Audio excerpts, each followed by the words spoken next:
In a world that is just obsessed with the nonstop grind, we're going to talk about something that, well, it might feel a little uncomfortable. We're going to challenge this modern Christian idea of holy hustle and really uncover what it's actually costing our souls. So let's just dive right in with a big question. What if that drive, that 5 a.m. grind that you think is honoring God, what if it's actually starving your soul? And look, this isn't just about being tired. It's about a really fundamental misunderstanding of what faithfulness is supposed to look like. And this is where the problem really takes root. As a culture, and you see this a lot in faith communities, we've basically baptized toxic productivity. We've wrapped it up in spiritual language and we call it a virtue. We praise people for being totally exhausted, mistaking that exhaustion for a sign of deep commitment. And this way of thinking, it leads us directly into what I call the holy hustle trap. It's this cycle that looks so righteous on the outside, but man, it can lead to some serious burnout on the inside. Take a look at this. Does this pattern feel a little too familiar? On one side, you've got what we praise, right? Running on zero sleep. But on the other side, the painful result is you're just exhausted all the time. We celebrate the person who never stops, but the reality is they've completely lost their peace. You volunteer for everything, but that nagging feeling that you're never doing enough, it just never goes away. If any of that hits home, you might be in the trap. So this brings us to a really, really crucial distinction. The difference between just being busy and being truly fruitful. I promise you, they are not the same thing. And confusing the two is what gives this whole hustle trap its power. Let me give you an analogy to make this crystal clear. Just picture an apple tree. An apple tree doesn't strain or panic or hustle to produce apples. It just does it. It produces fruit naturally because it's healthy, and it's connected to its source of life, the soil, the sun, the water. And this is the exact spiritual principle that Jesus talked about in John 15. Fruitfulness isn't something you can just force through sheer willpower. It's the natural result of a life that's connected to God. See, the hustle mindset tries to force the fruit, while the life of abiding just lets it grow. So let's look at the ultimate example of this. I mean, if anyone ever had a reason to hustle 24/7, it was Jesus.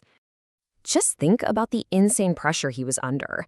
Constant crowds, desperate people begging for miracles, endless demands on his time. The need for his energy and his guidance was literally infinite. By any of our modern standards, he had every excuse in the world to never ever stop working.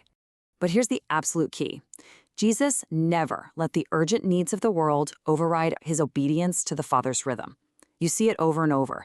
After healing huge crowds, he would literally walk away from very real, very pressing needs to go find a quiet place and pray.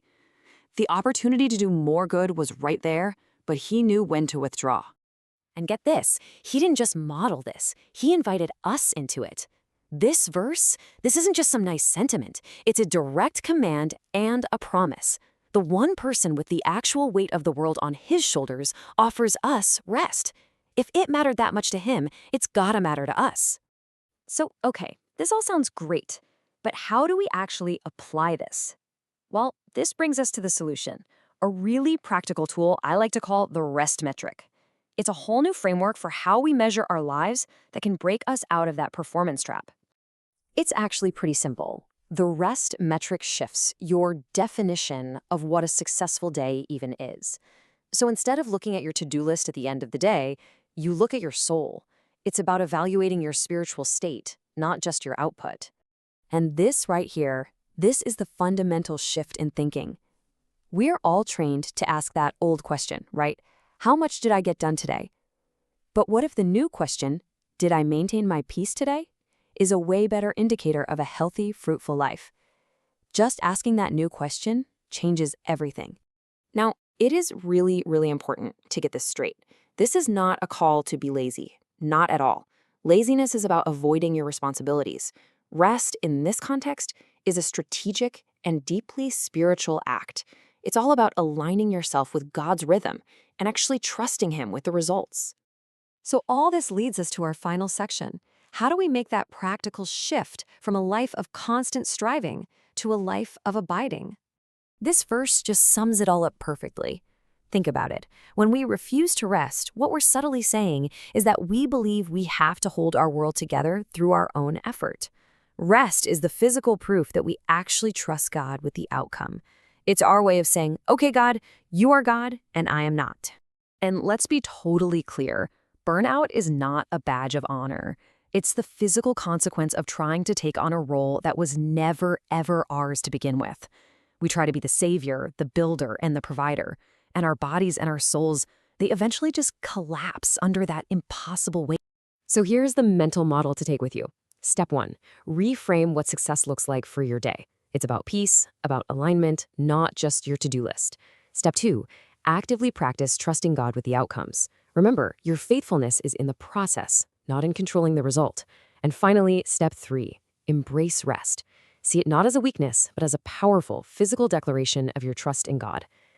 And the result of making this shift, it's really profound. Your spiritual walk feels lighter, your days start to have a healthier, more sane rhythm. You find a kind of joy that striving can just never produce. And your obedience, it starts to flow from a place of love and trust, not a constant fear of not doing enough. So I want to leave you with this final thought to just chew on. What if we've had it completely backwards this whole time? What if choosing to stop, to be still, and to trust God is the single most productive and faithful thing you could possibly do today?